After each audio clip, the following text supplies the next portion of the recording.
जय सिया राम साथियों, आज अपने घरों में आप अपने घरों की रक्षा के लिए, सुरक्षा के लिए सीसीटीवी कैमरे लगवाते हैं। लगवाना भी चाहिए, लेकिन क्या आपको पता है आपके हृदय में भी एक घर है। उस घर में जो आपके सीसीटीवी कैमरा है, आपका मन, आपके नेत्र आपके हृदय को नहीं देख पा रहे हैं, उस हृदय में भी आपको सीसीटीवी कैमरा लगाने की जरूरत है। वो सीसीटीवी कैमरा क्या है? मनन और चिंतन। क्या साथियों आप अपने किए हुए कार्यों पर मनन और चिंतन करते हैं? आज अगर कोई कोर्ट कचहरी में कोई वकील का कार्य कर रहा है, कोई पटवारी का कार्य कर रहा है, तहसीलदार का कार्य कर रहा है, क्या आप अपने मन से बताएं, क्या आप अपना पूरा कार्य ईमानदारी से कर रहे हैं? एक वकील भी चोर को ईमानदार करने के साबित करने के लिए लड़े जा रहा है और ईमानदार को चोर साबित करने के लिए लड़ा जा रहा है। आपको पता है ये अधर्मी है, कुकर्मी है, बलात्कारी है। चोर को अगर चोरी करने वाला है तो उसको भी वकील मिले जा रहे हैं। एक निर्दोष को फंसाने के लिए भी एक दूसरा वकील अपनी जी जान से ताकत लगाया जा रहा है। कोई गरीब किसान है, अपने जमीन का नामांतरण करवाने के लिए आ रहा है, बार बार किराया खर्चा कर रहा है, कोर्ट कचहरी में बार बार जा रहा है। कोई अपने जमीन जायदाद के हिस्से बांट के लिए अपनों से ही लड़े जा रहा है। इस प्रकार के गरीबों को भी पटवारी एवं तहसीलदारों द्वारा ठगा जा रहा है। क्या उनको अपने मन में चिंतन करने की आवश्यकता नहीं है? अरे प्यारे, कलयुग हो, सतयुग हो, त्रेता हो, द्वापर हो, सभी ये प्रभु के युग हैं। ये तो माया है, आपको कार्य दिया है, उस कार्य में आप कितनी ईमानदारी से कार्य कर रहे हो या कितनी बेईमानी से कार्य कर रहे हो, ऊपर वाला आपको प्रत्येक मिनट सेकंड सेकंड में देख रहा है। और भगवान चित्रगुप्त जी द्वारा तुम्हारी पूरी एक एक एंट्री हो रही है। किस किस किसान को तुमने ठगा है, किस किस अपराधी के लिए आपने केस लड़े हैं, किस किस निर्दोष को आपने फंसाया है, कहाँ कहाँ आपने मिलावट करी है, कहाँ कहाँ आपने मिलावट करके किस किस को बीमार किया है। अरे भैया, आजकल दुकानों में कार्य कर रहे हैं, कोई सरसों के तेल में मिलावट कर रहा है, कोई घी में मिलावट कर रहा है, कोई दूध में मिलावट कर रहा है, कोई पनीर में मिलावट कर रहा है, और तो और दवाइयाँ भी नकली बिकने लगी।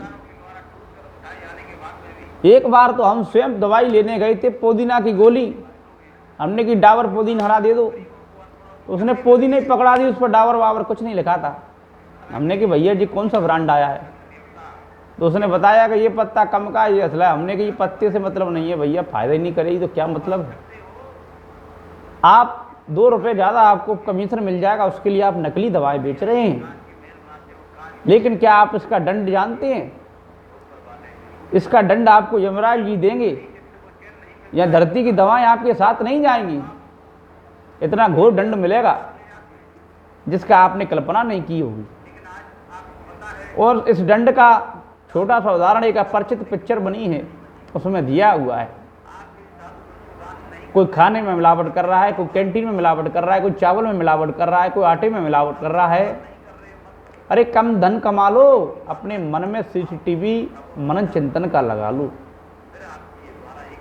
घर में चोर ना घुस जाए उसके लिए आप सीसीटीवी कैमरा लगा रहे हो, लेकिन आपके मन में कितने चोर घुसे हैं क्या आपको पता है?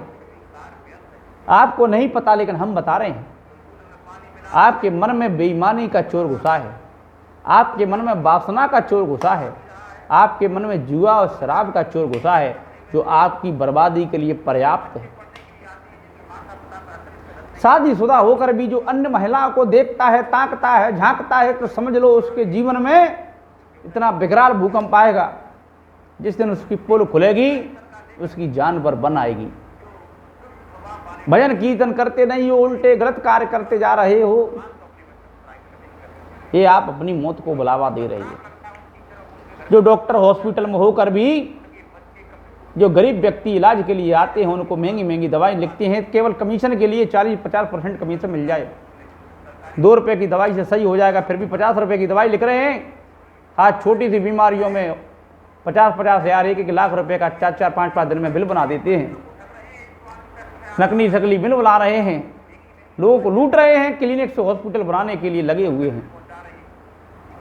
लेकिन आप जिस तरह गरीबों के साथ में तांडव कर रहे हैं, ईश्वर ने भी आपका पूरा लेखा जोखा लिख लिया है।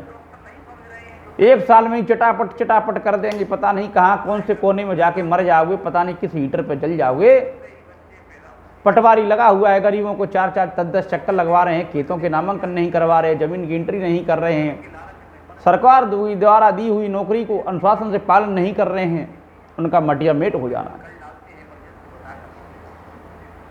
गरीब के बच्चे जिस सरकारी स्कूल में पढ़ने आते हैं उनकी हैसियत नहीं है प्राइवेट स्कूल में पढ़ाने के लिए। गवर्नमेंट के दिए हुए दिशा निर्देशों का अच्छी तरह से पालन करने का तो है नहीं, उल्टा सरकारी स्कूलों में जाकर बच्चों को पढ़ाते लिखाते नहीं हैं और पूरी सैलरी अपने घर में लेके मौज मस्ती में उड़ा रहे हैं। उन सरकारी टीचरों से भी हम कहना चाहेंगे कि स्कूलों में जो भी बच्चे आ रहे हैं वो प्रभु के बच्चे समझ के उनको पढ़ाना चाहिए, वो किसी गरीब के बच्चे नहीं हैं। धरती पर जितने भी हैं उनको शिक्षा सम्मान देना चाहिए। आप पूरी सैलरी ले रहे हो, तनख्वाह ले रहे हो, तो गरीब के बच्चे हों चाहे अमीर के बच्चे हों, सभी को समान रूप से व्यवहार से पढ़ाएं, किसी से घृणा नहीं करें। उन्हीं गरीब बच्चों के द्वारा तुम्हारी सैलरी आ रही है जिससे आप अपने घर में खीर पूड़ी खा रहे हो। धिक्कार है उन मास्टरों पर जो सरकारी स्कूलों में पढ़ाते नहीं हैं, धिक्कार है उन मास्टरों पर जो सरकारी स्कूलों में लेट जाते हैं, धिक्कार है उनके परिवार को, उनके माता पिता को, उनके बच्चों को। ऐसे कपूतों को मास्टर बना दिया है, स्कूलों में पढ़ा नहीं रहे हैं। सरकारी स्कूलों में बच्चे का रिजल्ट बेकार आ रहा है। न्यूज़ पेपर में आया कि हरियाणा के 18 स्कूलों में किसी ने भी इंटर पास नहीं की, सरकारी स्कूलों में। ऐसे सरकारी मास्टरों को चुल्लू और पानी में डूब मर जाना चाहिए। अरे तुम्हें गुरु का कितना बड़ा पद दे दिया है, उसकी तुमने गरिमा नहीं रखी, बच्चों को पढ़ा नहीं रहे, लिखा नहीं रहे है। आगे ये बच्चे क्या करेंगे? उल्टे सीधे कार्य करेंगे, समाज को नुकसान पहुंचाएंगे। पढ़ेंगे लिखेंगे नहीं, बुद्धि जागृत नहीं होगी, तो ये आपके मन में चोर बैठा हुआ है।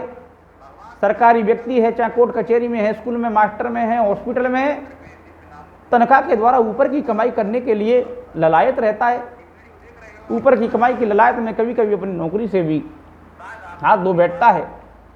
बेईमानी, अत्याचार, अधर्म के द्वारा कमाई हुआ, अनीति द्वारा कमाया हुआ धन आपके वो गर्त में ले जाएगा, आपको गड्ढे में गिरा देगा, आपको गिराएगा, आपके बीवी बच्चे माता पिता आप सबको संकट में डाल सकता है। प्यारे, ये लालच रूपी चोर आपके हृदय में बैठ गया है। आप शादीशुदा हो लेकिन फिर भी दूसरे की माँ बहन को ताकते हो, झांकते हो, गली बेंडले में बैठ बैठ के दूसरे के लोहाइयों को देखते हो। ये वासना रूपी चोर भी आपके हृदय में बैठ गया है। इन सभी प्रकार के चोरों से बचने के लिए आपको हृदय में राम नाम का दीपक जलाना पड़ेगा। उस राम नाम के दीपक के द्वारा आप जो प्रकाश पैदा करेंगे उससे आपकी वासना दूर होगी, ईमानदारी मन में जगेगी। राम जी के चरित्र को धारण करने की जरूरत है। राम जी के राज्य में तो धर्मी नहीं था, मंत्री संतरी ईमानदारी से कार्य करते थे। वेद है नियमित धन लेकर ही सबका अच्छा उपचार करते थे।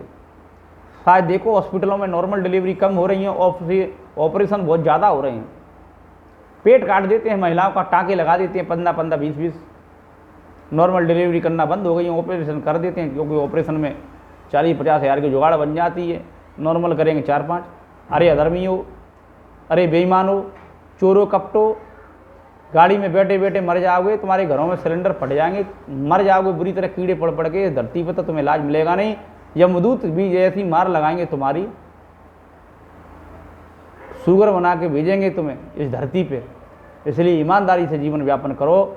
आप डॉक्टर हो, गर्व करना चाहिए कि भगवान ने हमें इतना सामर्थ्य दिया कि हमें डॉक्टर बनाया, समाज सेवा का अवसर प्रदान किया।